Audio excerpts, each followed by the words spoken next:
নমস্কাৰ বন্ধুসকল, আজি সন্ধিয়া ঠিক 6 বাজি গ'ল। পিকনিক খাবৰ কাৰণে আহি আমি তেজপুৰত হ'লোঁ। লগতে মোৰ বন্ধু আছিল, লগতে মই দেখাইছোঁ সুৰেদা আছে এইফালে, সুৰেদা আছে দেখাইছোঁ মোৰ লগতে। আৰু মোৰ বন্ধু সিতে আছে বন্ধু, মোৰ বন্ধু মৰমৰ একেবাৰে বন্ধু দেখাইছোঁ। আহি মহাভৈৰৱ মন্দিৰ গুচি গৈছোঁ। মোটামুটি ধৰক কি ক'ব আৰু নিশা হৈ গ'ল আৰু তথাপি ইমান সুন্দৰ পৰিৱেশ, কি সুন্দৰ পৰিৱেশত ইমান ধুনীয়া আহিছোঁ আমি। মই দেখাইছোঁ মোৰ লগত আহিছে, ইমান ধুনীয়াকৈ আহিছে। মই দেখাইছোঁ এইফালৰ পৰা মোৰ মা আহিছে, শাহু মা দেখাইছোঁ। এইফালে বাইদেউ আছে এইফালৰ পৰা, লগতে ৰাতিমা বাইদেউ আছে ন, মোৰ বাইদেউ দেখাইছোঁ। ধুনীয়াকৈ ভিডিঅ' চলি আছে। আমাৰ আজি যথেষ্ট কষ্ট কৰি কিনে অনুষ্ঠান চলাৰ ক্ষেত্ৰত সহযোগ কৰিছে নৰেশ সুন্দৰ মই দেখাইছোঁ।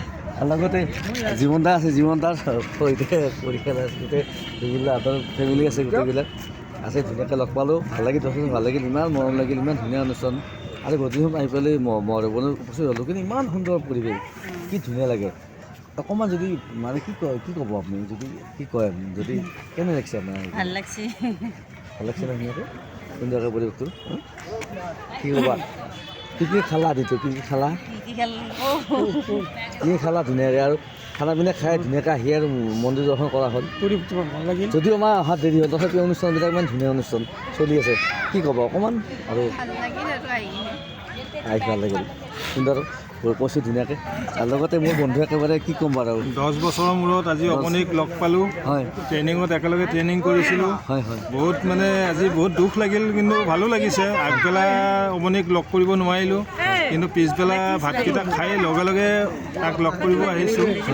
লগতে মোৰ অফিচৰ আছিলে আমাৰ ষ্টাফ, তেওঁলোকে সহযোগ কৰি দিলে বাৰু। মই শেষত আহি লগ পালোঁ, কিন্তু অকণিক দেখা পাই বহুত ভাল লাগিছে। আৰু তেওঁলোকৰ যিখিনি তেওঁৰ মানে কি বুলি ক'ম, সহকৰ্মী আৰু তেওঁৰ লগৰ মা দেউতা ভাই ভনী চববিলাক আহিছে একেলগে। এইখিনিকো লগ পাই বহুত ভাল লাগিলে, চাহ চিনাকি হ'লোঁ। আৰু নিশ্চয় আমাৰ তেজপুৰত আকৌ আহিব বুলি আশা ৰাখিছোঁ। আৰু মহাভৈৰৱ মন্দিৰত এতিয়া সেই সন্ধিয়া আমি এবাৰ দৰ্শন দিলোঁ। ভিতৰত বাৰু সোমাব পৰা নাই, আমি বাহিৰে বাহিৰে দৰ্শন দিছোঁ, কাৰণ মাছ মাংস খাই আহিছিলোঁ, বেয়া লাগে। সেইকাৰণে আমি বাহিৰে বাহিৰে দৰ্শন দি তেওঁলোকক আমি ধুনীয়াকৈ আগুৱাই দিম, তেওঁলোকে যাতে ভালদৰে নলবাৰী গৈ পায়, সেয়া আশা ৰাখিলোঁ। আৰু আকৌ পোৱাৰ আশাৰে নতুন বছৰৰ শুভেচ্ছা থাকিলে সকলো ৰাইজলৈ, অসমবাসীলৈও থাকিল। একবাৰ ক'বই লাগিব সুৰেদা বুলি ক'লে তেজপুৰৰ কথা মনত আহে। তেজপুৰৰ কথা মনত লগে লগে প্ৰথম নামটো আহিছোঁ সুৰেদাৰ ক্ষেত্ৰত। মই নিজে ভাবোঁ যথেষ্ট মৰমীয়াল, আৰু একেলগে চাকৰি কৰি পেলাই প্ৰথম আৰম্ভণি আমি একেলগে কৰিলোঁ। 3 মাহ 4 মাহ পৰ্যন্ত একেলগে থাকিলোঁ। ইমান মৰমীয়াল মানুহ, মানে মনটোত একবাৰ আহি যায়, মনত ভাবোঁ যদি তেজপুৰত যাওঁ সুৰেদা লগ পাম। আজি বহুত দিনত লগ পাইছোঁ সুৰেদা এক্সাইটেড, কি ক'ব আৰু আপুনি, মানে একেবাৰে। লগতে বন্ধু হিচাপে কৈছোঁ অকণমান যদি পাওঁ। ঠিক আছে, ভাল লাগিল আজি লগ পাই কিনে। হয়, ঠিক আছে বাৰু, চাওক বাৰু অলপ মহাভৈৰৱ মন্দিৰ।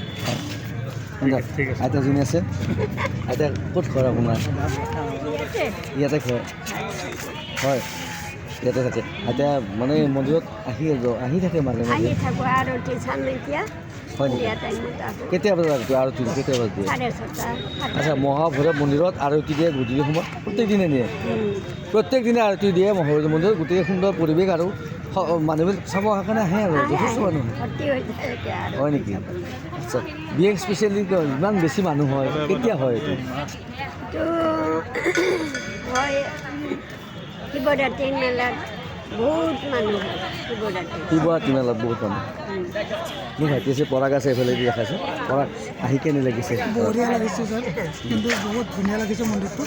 ইমান সুন্দৰ মন্দিৰ আমি প্ৰত্যেকবাৰে আহি পোৱা নাই, আজি প্ৰথম আহি পাইছোঁ। বহুত সুন্দৰ লাগিছে, বহুত ধুনীয়া লাগিছে। বঢ়িয়া, সুন্দৰ। মই দেখাইছোঁ ধুনীয়াকৈ, দেখাইছোঁ পৰিৱেশটো সম্পূৰ্ণ পৰিৱেশ দেখাই আছোঁ। এইফালেদি চাব ধুনীয়াকৈ দেখাইছোঁ। অকণমান অসুবিধা হৈছে, আকৌ জোতা পিন্ধি কিনে যাবও নোৱাৰি, আছে কিছুমান মানুহ আছে। দেখাইছোঁ, তথাপিও বাহিৰৰ পৰা দেখাইছোঁ মন্দিৰটো, ইমান সুন্দৰ পৰিৱেশ। দেখিছে কিমান ধুনীয়া পৰিৱেশ, সুন্দৰ পৰিৱেশত আহি এইফালেদি আপোনাৰ দেখালে এইফালে লিখা আছে ভোগ ঘৰলৈ। এইটো কোনোবাই ভোগ আনে, ভোগৰ ব্যৱস্থা কৰে, ইয়াত লেখা আছে ভোগ ঘৰলৈ বুলি লেখা আছে। ভোগ ঘৰৰ কাৰণে ধুনীয়াকৈ আপোনালোকে ভোগ আনিব, ভোগৰ ব্যৱস্থা আছে ধুনীয়াকৈ কৰিব পাৰে। এইফালে শ্ৰীৰাম আছে, চাকি বন্তি জ্বলোৱা ইমান ধুনীয়া হেৰি আছে, ইমান সুন্দৰ হেৰি আছে, প্ৰগ্ৰেম আছে, চাকি বন্তি জ্বলোৱা প্ৰগ্ৰেম আছে ধুনীয়াকৈ, সেইফালে দেখাইছোঁ।